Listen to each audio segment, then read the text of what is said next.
جس نے بھی کائنات میں اس قرآن کو مٹانے کی کوشش کی، قرآن مٹا؟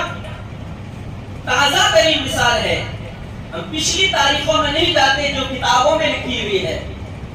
ایک شخص نے کہا 26 آیات کو قرآن سے نکال دو، اور اس نے ان 26 آیات کو نکال کر ایک کتاب ترتیب دی۔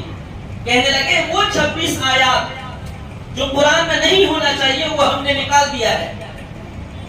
اب ہم درخواست کرتے ہیں اعلیٰ عہدیداران سے کہ یہ قرآن نافذ کیا جائے جس میں یہ 26 آیات نہ ہو۔